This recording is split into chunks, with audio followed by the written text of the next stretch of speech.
The McConnell Center is honored and deeply grateful to welcome Dr. Abigail Hall to lead a session with our scholars. As an esteemed economist and researcher, Dr. Hall brings a wealth of knowledge on national defense, militarism, and the broader impacts of war on society. She serves as an associate professor of economics at the University of Tampa and is a senior affiliated scholar with the McConnell Center at George Mason University, among other distinguished roles. Her influential work, including Manufacturing Militarism, Tyranny Comes Home, and How to Run Wars, has shaped important conversations on policy and governance. With her extensive contributions to both academia and public discourse, we are truly grateful for the opportunity to learn from her insights and expertise.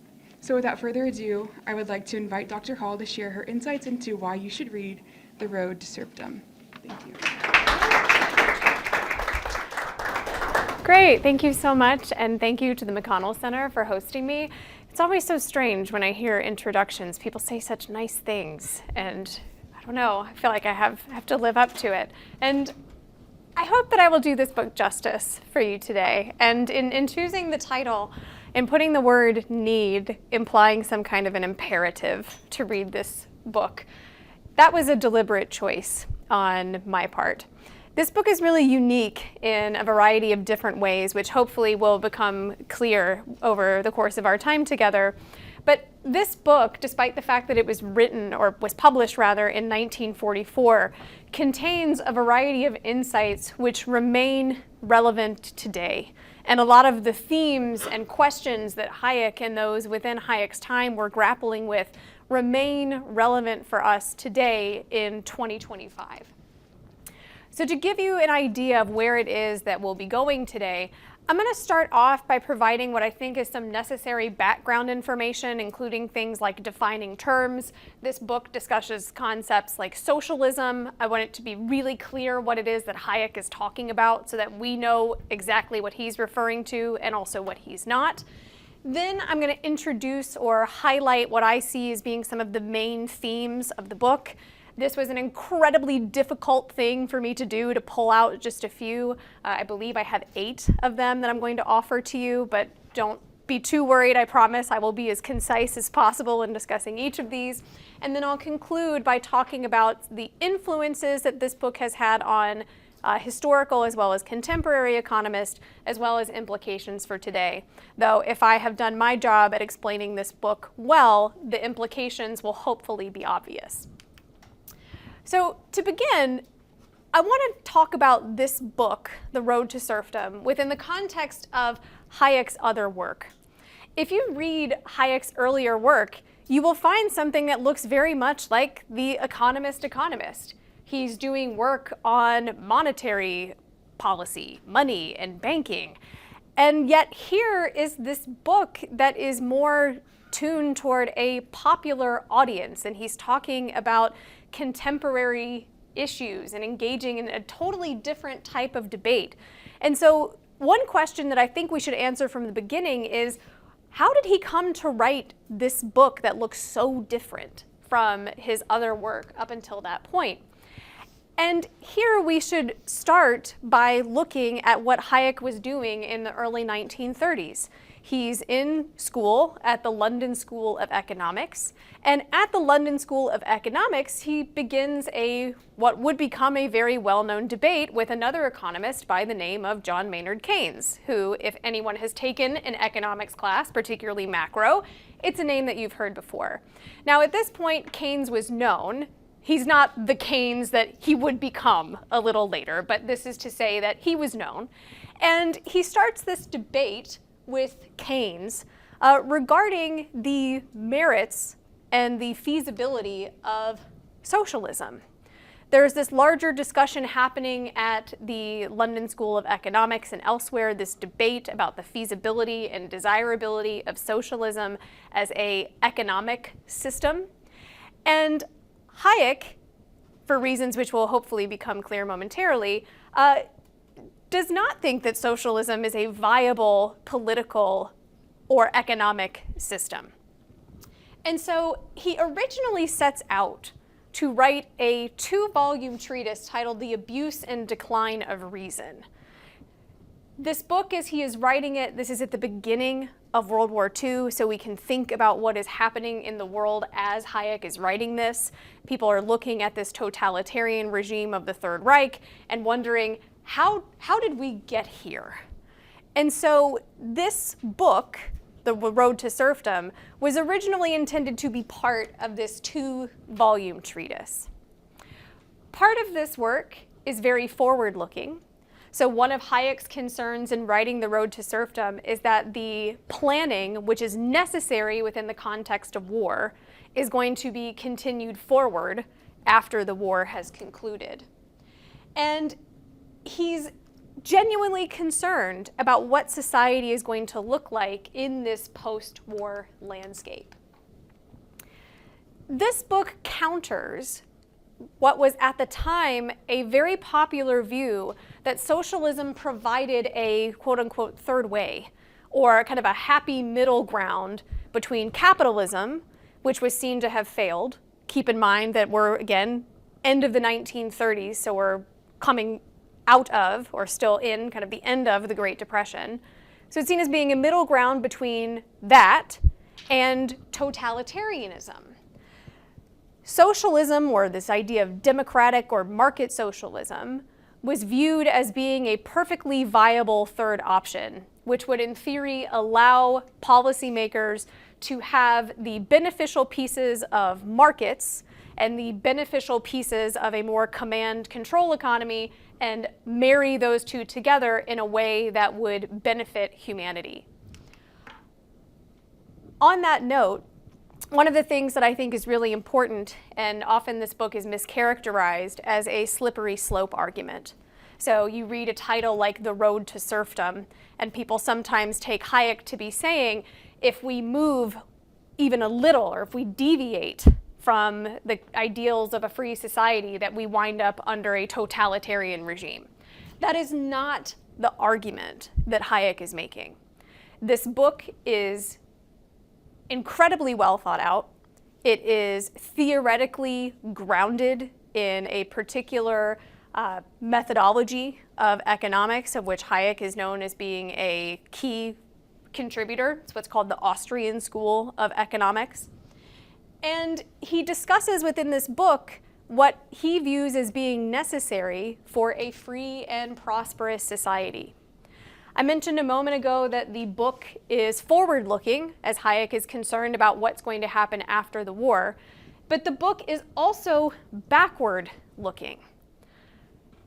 Hayek wants to try to understand and address the following question: how is it that socialists of his time can argue for an economic system that produces results that the socialists themselves would find absolutely abhorrent? So again, how do we get here? And so within this, he's contributing to a few different discussions. So he's contributing to the discussion of the feasibility of socialism, so in that debate with Keynes that I mentioned a moment ago. But he's also contributing to a broader discussion, and something that would be featured in Hayek's work later on in his career, about the abuse of reason. So what is it, or what are the limits of what it is that human reason can achieve? What are the limits of our knowledge as human beings? And based on these limitations or constraints, what can we expect to achieve and not achieve? And what happens if we try to move outside of the bounds of our human reason? A few other important notes. When Hayek discusses socialism, and when people of that time were discussing socialism, they are discussing or talking about the complete abolition of private property rights. So the removal of private property rights for collective property. Other important things to note is that the ends of socialism are economic in nature. The socialists are arguing that this economic system can, and this was their terminology, outstrip capitalism in terms of its productive capabilities. They also make claims in terms of socialism can allow mankind to achieve social harmony. It's important to note here that this is not Hayek who's defining these ends of socialism. this would be the socialists themselves. So this is important because if you are, and this is relevant not just for Hayek, but in a room full of students, if you're arguing with someone, you should take their arguments in good faith. So Hayek is taking the socialist at their word that this is the goal of the economic system. He refers to socialism throughout The Road to Serfdom as a tragedy, and he's not saying this in a way that is tongue-in-cheek. The term tragic is genuine for Hayek. Why is it tragic? Because the ends of socialism are noble. The goals that the socialists are trying to achieve are ones that few people would find objectionable. I know of no one who would say, you know, human flourishing isn't very important, or social harmony doesn't seem like something that we should maybe be interested in obtaining. So for Hayek, socialism is a tragedy because the ends are noble and something that would be desirable, but the action or the means through which the socialists are trying to achieve these goals winds up bringing about the precise opposite effect. And so with that, I want to highlight some of the key themes that come out of The Road to Serfdom. And if you're unfamiliar with Hayek, this book is actually a nice introduction to his work. It's interesting for me to talk about this book now because the first time that I read it, I had just finished my undergraduate degree. So I had had some economics training, but certainly not as much as I have now. And I was relatively unfamiliar with the school of thought in which Hayek was working and developing. And so to reread this now, there are things that jump out at me that wouldn't have before. So this is one of those books where you can read it multiple times and pull out different things each time that you read it. And you can witness not only, say, the evolution of Hayek's thinking, especially if you read his earlier and then later work, but also witness the evolution of your own thinking. The first theme that is critical throughout this work is the theme of what we can refer to as spontaneous order. So spontaneous orders, put very simply, are orders that are emergent. They are the result of human action, but not the result of human design. They're not the result of reason. An example of a spontaneous order would be something like language. Language, as you guys might know, in fact, you guys probably know this better than I do because my undergraduate students use vocabulary words and then I have to go to Urban Dictionary to find out what they mean and hope that I don't have to clear my browser history afterward. So language is something that evolves. No one sat down one day and said, we're going to devise a new language, we will call it English, these are all of the grammar rules, and they set them out beforehand. These are things that emerged.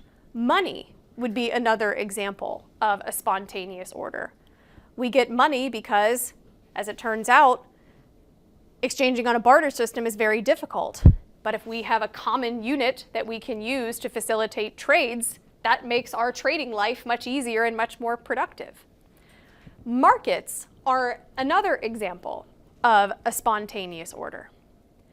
Now, this is very different than the way that most of us in our economics courses are introduced to the idea of markets. So any student who's had a Principles of Economics class recognizes what's on the slide, probably in more detail than what you want. So every principles student knows supply and demand, where those two curves intersect, here we have the equilibrium, price and quantity. It's our happy place. But there's lots of implications of this idea of spontaneous order. And Hayek points out in this work that this static model, this framework, misses the important pieces of competition. Our equilibrium conditions are not predetermined. They're not given. It's not as though we have an equation that's a demand curve for coffee and a similar supply equation for coffee, and we can know what those are, set them equal to each other, and magically we can solve for our equilibrium price. They're not predetermined, they're not given, and they certainly are not fixed. producers must continuously rediscover the specifics of prices and the costs that they face. And these are things that are changing all of the time. The information that we get, therefore, to help us make decisions emerges through our interactions with one another. They're not imposed from on high, but we discover them throughout the course of our interactions with each other. While your static models are focused on equilibrium, disequilibrium is what Hayek and other Austrian economists highlight is important for us to think about, because it's the disequilibrium that allows us to observe and to realize opportunities for improvement that we previously couldn't see. We can think about it like this. This supply and demand framework, which to be clear, I think is helpful. I still teach it in my principles classes. This is like if we chose to only watch the series finale of a television show. So think about what happens in a series finale. All of the characters are fully developed, all of the plot lines are complete, they're all being tied together. We know now what the end result looks like. This idea of spontaneous order is like there is no series finale. Why? Because the plot lines are continuously evolving. The characters also continue to evolve. There's not some clear predetermined endpoint, because people are not predetermined endpoints. Within this discussion of spontaneous order, and within the broader debate about the feasibility of socialism as an economic system, we come time and again to this second theme of private property rights. And Hayek and others explain the key role that private property plays in the spontaneous order of the market. How do we get that information? I've mentioned that it's through exchange. But how is that information discovered within the process of that exchange? It starts with private property. Keep in mind, by the way, what is socialism in the context in which Hayek is discussing it? The abolition of private property rights. Well, now we have to think about, well, what do private property rights do? Private property rights in the means of production means that we can visualize or realize markets in those means of production. And since we have markets, we then see the generation of prices. And through the price mechanism, we get the generation of profit and loss signals.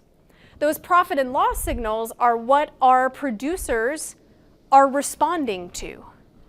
So if you are owning and operating a business and you are earning a profit, that profit tells you something as a producer. You are generating something of value and should continue to do so. By contrast, a loss also provides you with information as well as an incentive. If you don't correct something, you'll cease to exist as a business entity. This is the disciplinary mechanism of the market. That error correction that we were talking about a few moments ago is a function of our ability to use these prices to engage in rational economic calculation. And so, as Hayek points out, the elimination of private property eliminates our ability to come to find this knowledge that allows us to coordinate our behavior. There is no equivalent mechanism for government to recreate or otherwise supplant these forces which are present in the spontaneous order of the market. Because again, these are the result of human action, but not the result of human design. Without private property, economic calculation is impossible. This has, of course, significant implications for human flourishing and for the goals of the socialist. If private property underlies the thing that makes the system function, eliminating private property, therefore, eliminates our ability to engage in calculation. Another theme that emerges in this work and elsewhere. And here, Hayek is pulling from another Austrian economist by the name of Ludwig von Mises to talk about the dynamics of intervention. So the dynamics of intervention is a theme that is developed throughout Austrian economics. It's something that's still a very active research field. But I'm going to give you an example of the type of dynamic that Mises and Hayek are talking about. What I've pulled here for you today is data on milk prices from the Federal Reserve Bank of St. Louis. So US dollars per gallon is what is on the vertical axis, and then we have years up through contemporary period 2025 on our horizontal axis. And we can notice the changes in prices. We can also see that recently people are paying more than what they were paying, say, in the 90s for a gallon of milk. So government may look at the prices for milk or some other product and think, again, giving the best read possible, this is not financially stable, or we would like to make milk products more accessible for people of lower incomes. So what could we do? Perhaps we could implement a price control in the market for milk. So maybe government decrees that milk can't cost more than $3 per gallon. The idea, again, being that milk will be more accessible. But in response to this intervention, people are not passive actors. It's not as though producers and consumers look at that dictate of $3 a gallon and just proceed to do nothing. They respond. First thing that's going to happen is our suppliers are going to look at their alternative options. What other things might we do? There are lots of other things that we could do with cattle. Maybe instead of producing milk, we use what we get from the cows to make yogurt or butter or cheese. Or maybe we dispense with the dairy production altogether and we move to producing something like leather. As a result, consumers are going to realize when they go to the store that they're not able to find milk in the way that they're used to finding milk. There's going to be shortages. As a result, what are consumers going to do? Consumers are going to start switching to other alternatives. So maybe instead of buying cow milk, they buy goat milk, or they look for a non-dairy alternative, soy milk, oat milk, and so on. As the demand for those products increases, we'd expect the prices of those alternative products to also rise. So now here, faced with shortages in the original market, which has been intervened upon, rising prices for alternative goods, government actors now face a choice. They can withdraw their intervention, recognizing that it was ineffective, or they can effectively double down. So maybe they look and say, well, now the price of goat milk or almond milk is higher. So what do we need? Price controls in these areas as well. And the phenomenon continues. This dynamic of intervention leads us to another important theme in Hayek's work, which is this question of, is totalitarianism a cause or a consequence of socialism and comprehensive economic planning? Because one of the things, and I'll touch on this a bit later on, is that there's often the suggestion, if only the right people were in charge, the system would work. But Hayek suggests that this is not the case. It is not that the leadership is what is causing this to fail, but is instead suggesting that we wind up with totalitarian dictators because of the system. And it has to do with these dynamics of intervention, as well as some other dynamics we'll talk about in a moment. So again, I'll ask you to think about the example I just discussed of the intervention in the market for milk. And we can see how one intervention in that market can lead to subsequent interventions. Eventually, what might be ultimately required? government may see the need to seize the land in order to control not only the market for milk and the market for other types of products that are derived from milk, but to ultimately determine what resources are going to be produced at all. Because remember, our suppliers, or our dairy farmers, they also have other options. They could stop producing milk or dealing with cows altogether. They could produce something else. So what's the only way to ensure that you have particular products is to produce them yourself or to require that they be produced. So what Hayek points out within this particular part of the book, though it's a theme that comes up throughout, is that even with the best intentions, socialism is a road to totalitarianism. And again, Hayek sees this as being a consequence of socialism, not a cause of the problems of socialism. For Hayek, economic and political control are intimately connected. Taking control or intervening within the economic system for Hayek necessarily requires concentration of power in the hands of a few political elite who ultimately are going to be making the decisions about what is happening in ever more areas of economic life. Related to this idea of economic and political control, another theme that emerges from The Road to Serfdom is the conflict between planning and democracy. And here Hayek sees democracy and planning as being inherently incompatible.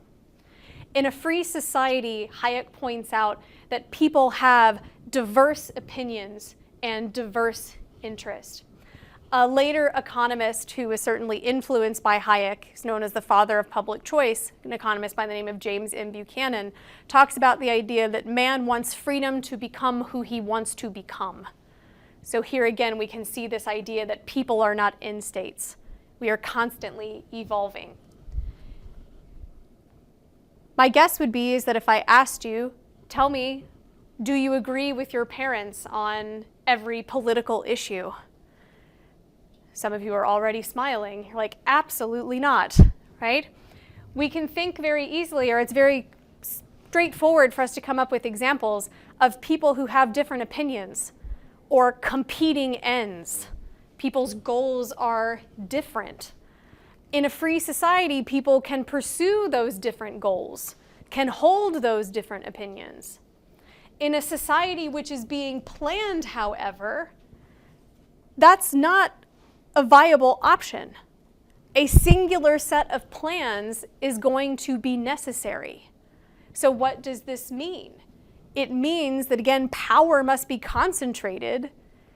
Someone or some group necessarily becomes the ultimate arbiter of what is the determined set of goals or ends that are being sought. And any type of dissent to those types of goals that are being decided on must necessarily be suppressed.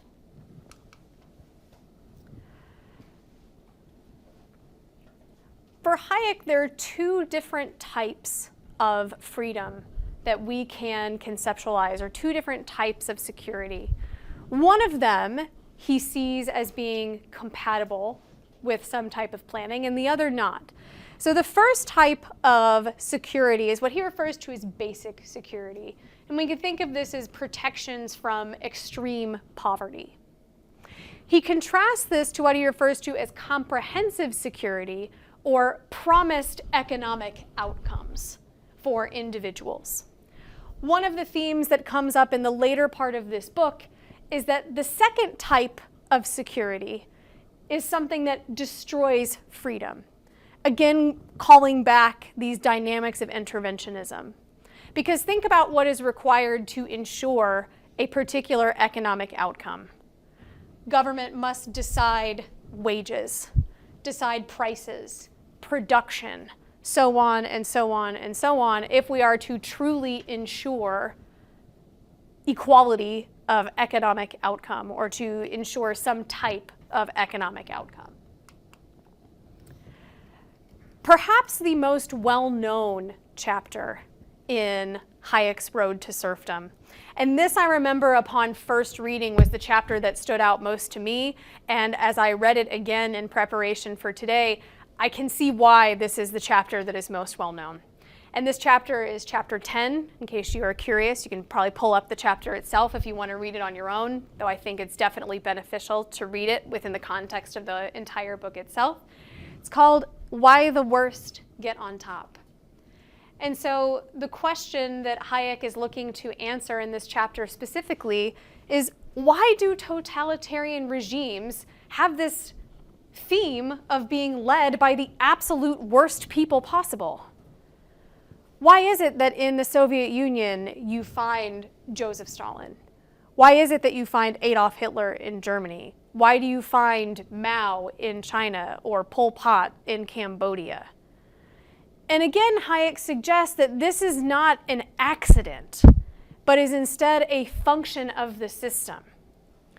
Individuals who are going to be successful within this regime of planning must not only be comfortable with the idea of planning, but must feel confident in their ability to decide what is best for everyone else and utilize force, if necessary, to impose their preferred system and outcomes upon other people. So again, here we see now a more detailed discussion of that intricate link in Hayek's mind between planning and totalitarianism. One of the last themes that I'd like to discuss is this emphasis that the erosion of freedom, as Hayek discusses in The Road to Serfdom, is gradual. So I mentioned before at the beginning that people often misinterpret Hayek to be saying that if we move, again, a toe out of line, we wind up in Stalinist Russia. And that is not the argument that Hayek is making. Hayek does stress that totalitarian ideas are present in Western democracies, keeping in mind that the time that he is writing this is in the early 1940s. He's highlighting and he points out that even though these individuals are rejecting outright, say, communism or totalitarianism, there is nevertheless the embracing or calling for enhanced or additional intervention by governments into markets. Maybe in not a way that is comprehensive, but in a way that is what we might call piecemeal. This work would be picked up a little bit later on in a way that I'll mention momentarily. And based on this dynamics or the dynamics of intervention that we've already discussed, Hayek highlights that this desire to intervene in, say, one part of the market likely does not stop at that one part or that one portion of the market. So how is this book relevant today? Again, it was published in 1944. The world looks very different today than it did in Hayek's time. And people have questioned Hayek and his contemporaries' questions about centralized planning. So in a modern discussion, we might talk about things like artificial intelligence or computers, which certainly were not a thing that Hayek was talking about or thinking of, at least not to my knowledge, as he is writing this book. We have the internet. He did not. He said, we have computers.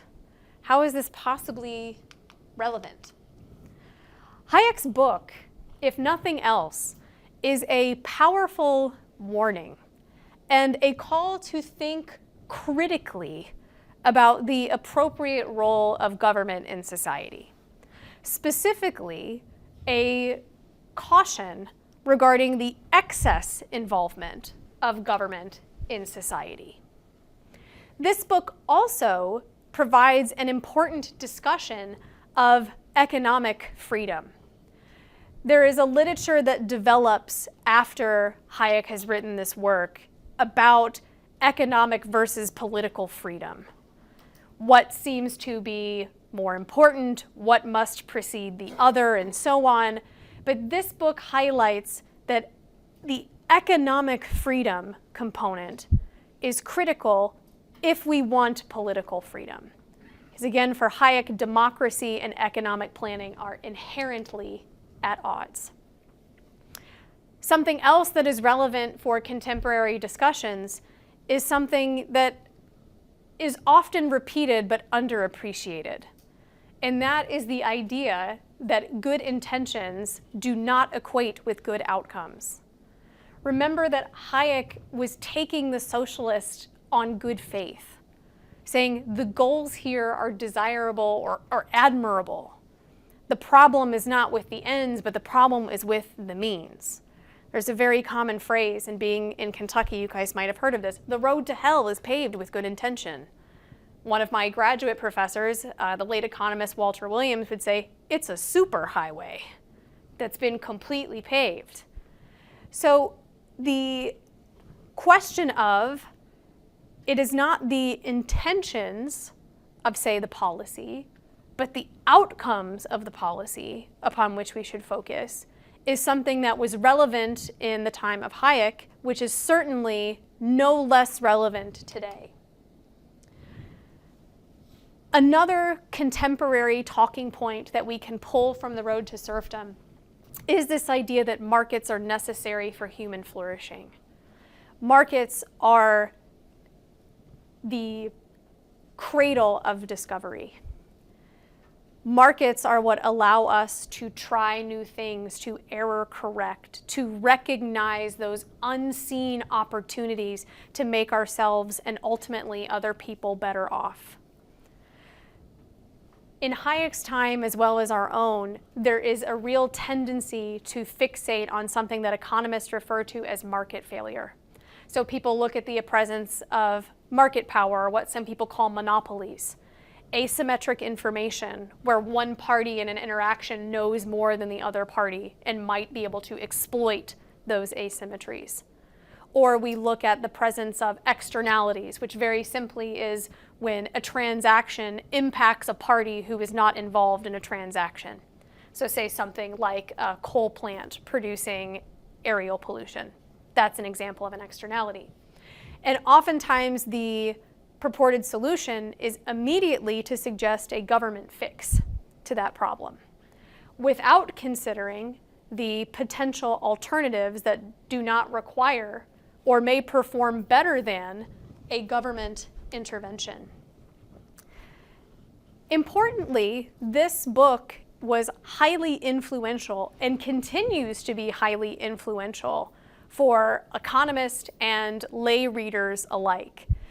Hayek's work anticipates and inspires a lot of economists who come after him. I'll offer you two examples. Those discussions of market intervention and how those change or they blunt or in some cases eliminate those profit and loss signals is something that is taken up by an economist by the name of Israel Kirzner, who, if you've taken courses in entrepreneurship, you may have read some of his work. Kirzner talks about the implications of intervention on entrepreneurial behavior, what types of opportunities people become alert to and what types of opportunities are closed off. Within the context of non-comprehensive planning, so this idea of leaving markets to operate as they would, but intervening in specific segments or areas of the market.